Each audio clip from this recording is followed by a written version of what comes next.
Aloha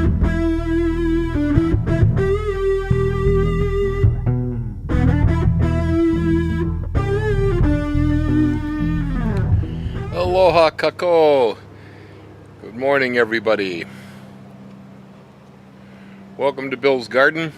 Today I'm out picking Abiu, A-B-I-U. Abiu is a fruit from the Amazon that's become quite popular here in Hawaii. It grows really well in Puna. I have a tree right here behind me that is about 5 years old from a seed. It's ripening fruit right now at the moment. See these beaked guys right here. There's a bunch of them back there. A whole bunch of nice ripe ones. These are really quite ripe. When they get a really nice gold color to them is when they're best. This particular fruit has a rather hard sort of a shell. It's a tough shell, and right underneath the shell, between the shell and the flesh, there's a little bit of latex. The riper this fruit is when you take it down, the less latex there is. Latex doesn't have a bad taste, but it is a little sticky on the lips sometimes. We usually eat them out of the shell with a spoon.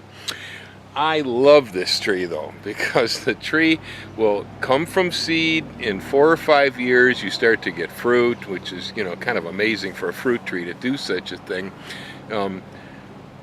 People ask me all the time, well, Bill, if I plant fruit trees from seed, am I going to get quality trees, or will I get the same tree that the seed came from, and so forth? And the answer to that is, well, of course not. All right, to make things simple. But some of the rules here are that, one, you will never see much change in your orchard or much improvement in fruit unless you begin to plant things from seeds, because when you start to plant fruit from seeds, you get genetic diversity. You can end up with all sorts of things. Now, in the case of tropical fruits and some of the subtropicals, most of these fruits have not had heavy breeding like the temperate fruits. So if you take a seed from an apple and you plant it, or a pear, you're not going to get the same plant, okay? You're lucky if you get anything that's even edible, to tell you the truth, because the apple and the pear have been around humans for thousands and thousands of years, and their genetics are totally mixed up. In the case of the Abiu, this plant hasn't been cultivated by hardly anybody, but for maybe a few hundred years at the very most. It has very little breeding has been going on with Abiu. And in my case, the fruit that I picked the seeds out of, I bought it here in the market in Hawaii, ate the fruit, said, yes, this is acceptable, I like it, picked the seeds out and planted this tree. Well, the tree that I got from those seeds makes bigger fruit of higher quality than the plant I got the seeds out of. Now, that's just because of the genetic tumble, but here I end up with a superior fruit because I grew it from seed. And so I have to hunt some down here. We're going to go on an Abiu hunt looking for ripe fruit. Goofy looking beak on the end of that thing, huh? Hey, a beak and a couple of warts. Oh, there's one up there too. It looks pretty ripe. All right. Well, it looks over on this side of the tree.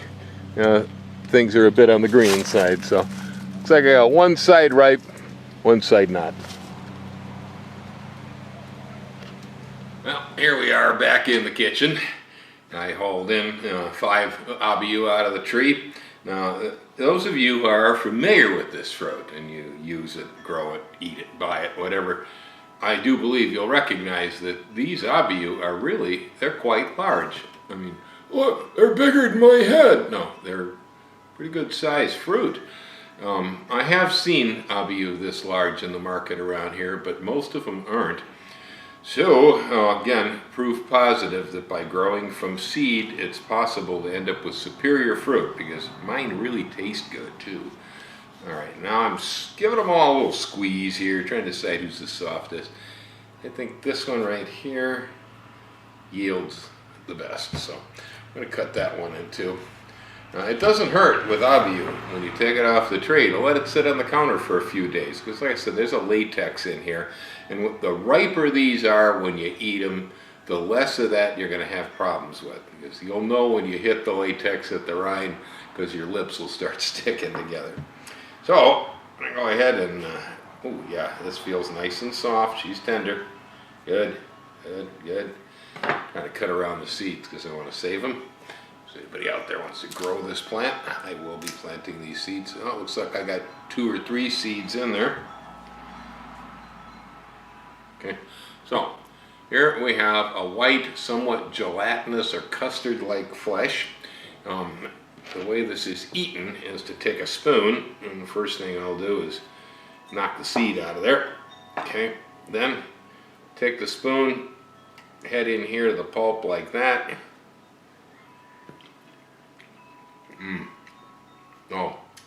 Oh, this is a good one.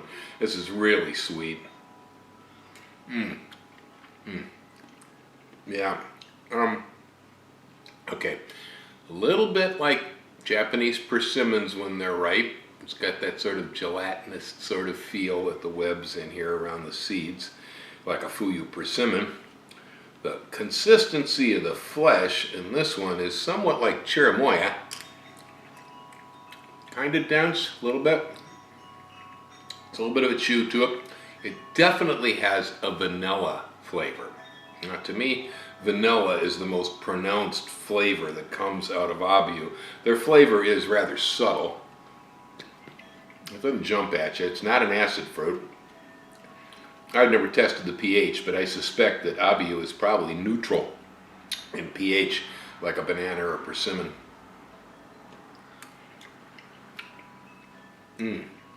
That's a good one. So the whole trick here is we just keep scooping until we get down towards the harder part of the rind, and then we dump the rest of this.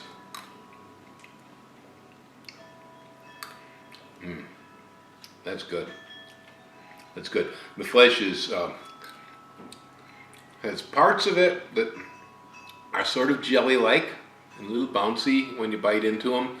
Other parts that, similar to a chirimoya or something, a bit of a density, but it's creamy.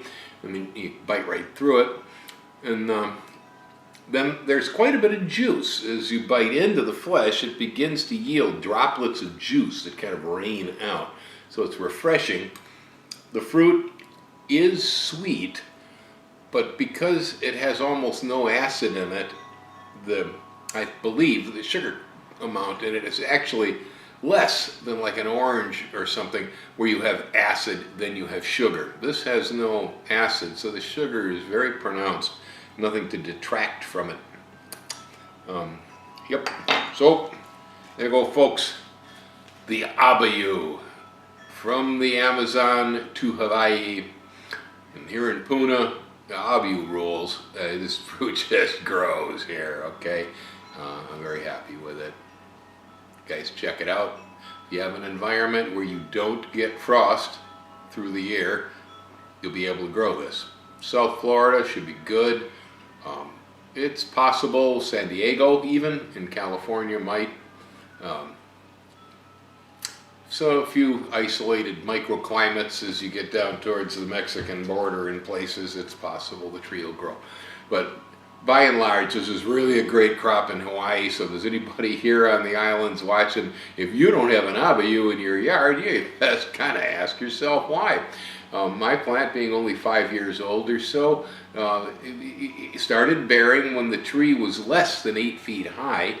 Like Japanese persimmons, the fruit doesn't come off the stem easily, and the stem is very short. The easiest way to get these out of the tree is to prune the limb that holds the fruit. So pruning an Abiu at the same time you're picking will help keep the plant more compact too. I believe it's easy to keep these under 10 feet, and so it's almost more of a shrub than a tree if it's pruned properly. Happy gardening. Abiu to you.